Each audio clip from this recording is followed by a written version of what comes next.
بیا هم ستړي مسئ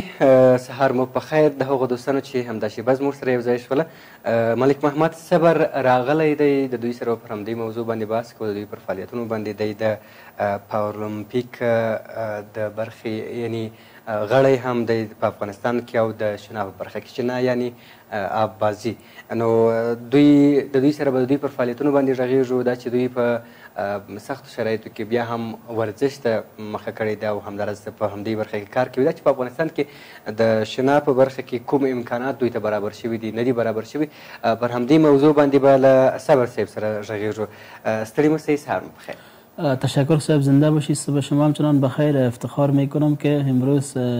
مهمان شما هستم در برنامه نوی پیل و تلویزیون مشران جرگه سلامت باشین جناب صبر از خودتون بگوین دقیقا ما بیشتر گفتین که تقریبا 12 سال میشن شاید اشتباه نکرده باشیم که از نعمت پای برخ هستین اگر ایره بگوین که یعنی شما با این کارتان بر دیگه معیوبین معلولین چی پیام دادین برشان یعنی که شما کار کردین تلاش کردین بسیار تشکر ای که ما همیشه در هر جای میرم دوستای افغانی همیشه از ما سوال میکنه چی خارجی که امی پاهایت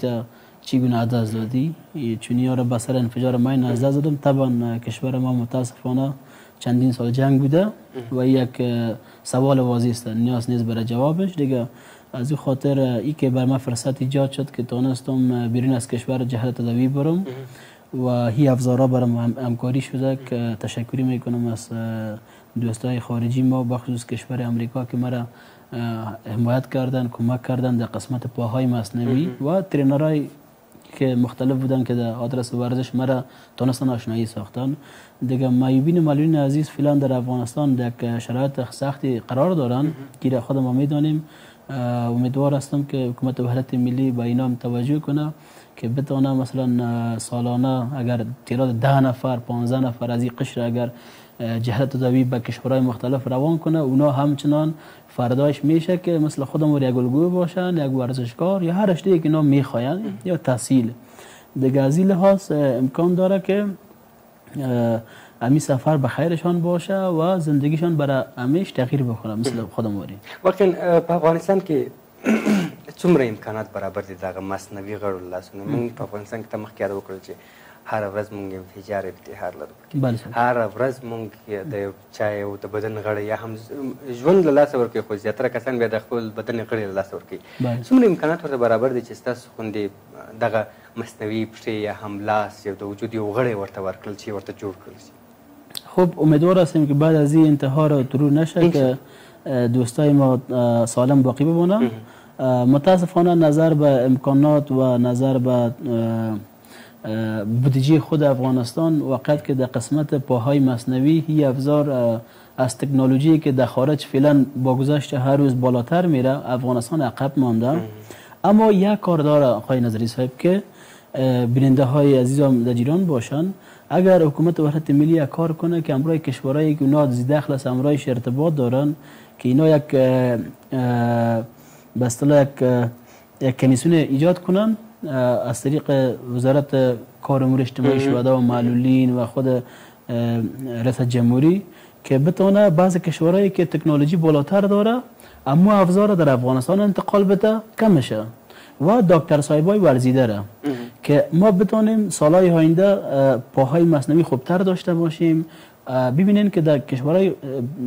پیشرفته حتی دست مصنوعی جور شده که خودت میتونی تمام افزار تمام مشکلات رفع بسازی بله صاحب و همچنان پاهای مصنوعی که ما دارم فعلا چی پایم کامپیوتریست از ما از بالای زانو قطع است برای ما همه توانایی داده که بدون آساچوب مرا برم و مشکل خود رفع بسازم بله یعنی با دغه دومره امکانات یعنی دلته په افغانستان کې ندي نه خیر متاسفانه اگرچه که شفاخانه‌های مختلف است که به شمول صلیب سرخ پاهای مصنوعی برای مریضان تهیه میکنن په کیفیت باندې اما نه خیر به کیفیتی که عالی است و قیمت گرانبها است به این چیز نیست چون تعداد معلولین متاسفانه بسیار است اونا نمیتونن که به یک فرد بتونن که مثلا 10 لگ افغانی را 20 لگ افغانی را تخصیص بدن و اونا را همکاری کنن بنان رایلش اینه میسته که دولت افغانستان یک تماسی رو بگیره با کشورهای خارجی و ما همچنان افتخار از این میکنم اگر این برنامه هماهنگ شود به عنوان پل ارتباطی میتونم کشورهایی که من امروز بر تماس هستم، کشورهایی که اشخاص دارای معلولیت در نگاه ورزش تشویق میکنن، تمرین عقلی و عصبی میتن، مثلا ترینرهای مختلف است از قبیل مساج گپا. من میشه که امروز او منبع ها صحبت کنم و اینا را بتونیم که دیگه دوستا همچنان مستفید شوند. انشاءالله راځي تاسو پر فعالیتونو باندې ټکر څه فکر سره پیدا شو چې تاسو د شنا یا هم د اوازي لوبه انتخاب کړئ د په همدې برخه کې په همدې ورزش کې تاسو ولوبیږئ تر اوسه پورې مو په دې برخه کې څومره مسابقې درلودلې؟ خب کله چې ببخشین زمانی که من هر دو پای خود حدث دادم بعدش رفتم به کشور خارج یک امریکا و در اونجا ما تونستم که ورزش آببازی را فرا بگیرم تحت نظر ترینرهای بسیار خوب و در اونجا دو سه مسابقه که ما داشتیم موفق بودیم و دیگه مسابقه که بوده که اونا را باختیم اگرچه که مسابقات بوده که المپیکی هم بوده مسابقات تشویقی هم بوده دیگه در خود افغانستان هم مسابقه دادیم در بند حمیر مسابقه داشتیم مسابقات ساحلی در هرات باستان مسابقه داشتیم و همچنان در بند قرغه رفت برگشت مسابقه دادیم و یک شکل مسابقه وری بوده و در خود مسابقاتی که دادیم در المپیک بوده و در کشورهای خارجی به شمول کشور کوریا و کشور چین که از آدرس دفتر پارالمپیک ما در اعزام شدیم مسابقات بود اما نظر به مشکلات و کم توانایی که ما داشتیم و مثلا یا ترینر خوب ما نتونستیم که امو ورزش خود قانع بسازیم و در مسابقه دستاورد داشته باشیم. دیگه امیدوار هستم که در آینده توجه خاص صورت بگیره ترینرهای خارجی به افغانستان تشریف بیارن و اشخاص دارای مالیات که علاقه دارن چی از طبقه و ناز و ذکور که بخوان هر رشته را بگیرن انتخاب کنن در اون صورت ان شاء الله کلگی موفق هستن. ان شاء الله په افغانستان کې دغه زمینی څومره برابر دي د همدې ورزش په برخه کې دغه د شنا ورزش یعنی په افغانستان کې دومره دغه نه لري مونږ امکانات که هم دومره نه لرو په دې وروستي کې امکانات برابر شوي دي که نه دي برابر شوي؟ خب قبل از این شنا در افغانستان فدریشنش بسیار پایان بود اگرچه فعالیت داشتن از سابقا اما در اواخر ورزش شنا خوشبختانه که سر زبانا شده سرخط خبرها قرار گرفته گاگا و همچنان زمانی که ما در سال 2009 که به دفتر پارالمپیک فدریشن خودم که ما پیوستم در اونجا از آدرس معیوبین معلولین کس شنا نمیکرد و ما افتخار میکنم که لومړنی کس خپله بله و اولین آواز خودم هستم دیگه امی ریکورد مقایم هم گرفتیم به اصطلاح دیگه امیدوار هستم که بیشتر توجه شوه و بتونیم که خوبتر بدرخشیم و دستاوردهای خوبتر داشته باشیم به کشور عزیز ان شاء الله بس په دې هیله پیغام دی هغو کسانو ته څه دی چې هغوی یا هم خپل لاس یا هم خپل پښه یا هم د خپل وجود یو غړی له لاسه ورکړی دی هغوی ته د پیغام سره چې هغوی ناامیده دي هغوی څنګه کولی شي چې خپل هغه امید ترلاسه کړي او ووایي یعنې تا ته په لیدو سره وکولی شي چې موږ کولی شو چې کار وکړو په ټولنه. بله بله. خب حیات الله صاحب خب شما میدونید که معلولین متاسفانه زیاد هستید داشت نظر به جنگا و گپا امیدوار هستیم که کم شوه و صلح بیاد در کشور دیگه. پیام خاص ما بر اشخاص دارای معلولیتی است که مایوس نباشن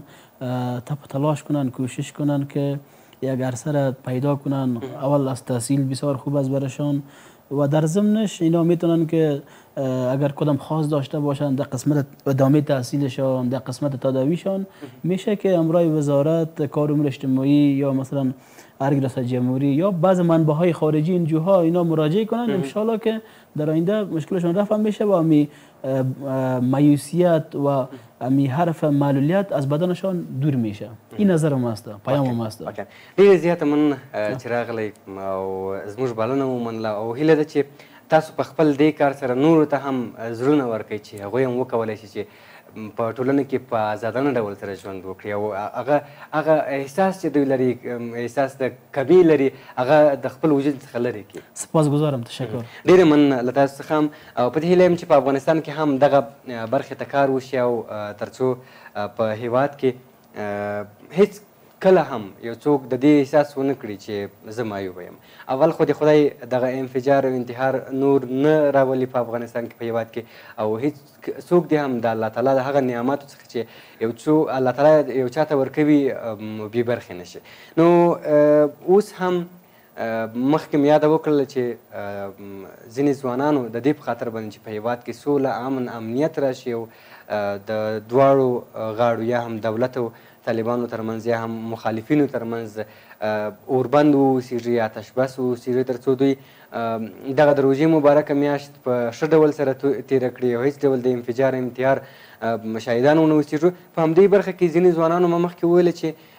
د جمعې په ورځ یې مظاهره کړې وله. د دې ځوانانو څخه مې یو ځوان راغوښتی دی، غواړو چې دوی سره په همدې باندې خبرې وکړو چې د دوی دغه موضوعات څومره اړین دي او څومره به پاملرنه ورته وشي. خو مخکې د هغې نه د سولې په اړه باندې یو پکیج دی، دغه وګورئ او وایه اورئ. بیا وروسته د ماسا نوري او همداراز میوند اریان سره واوسېږئ چې دوی به هم پر همدې موضوع باندې بحث او خبرې کوي.